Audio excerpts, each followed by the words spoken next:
How to change team name on FPL app. Welcome and let's get right into this tutorial.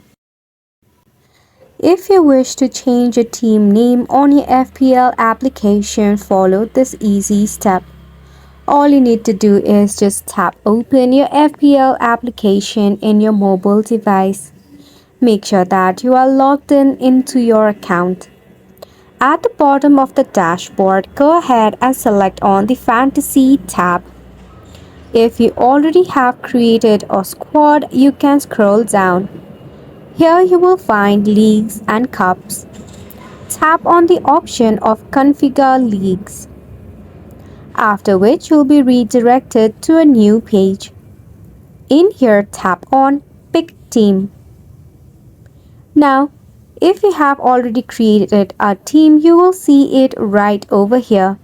As we want to change our team name, just scroll down until you see the option of Admin. Under Admin, you will see two options, that is Team Details and User Profile. You need to select on Team Details. Over here, you can easily edit out the team name. So go ahead and edit it out.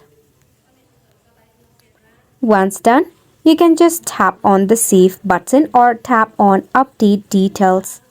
And just like that, you'll be able to change your team name on your FPL.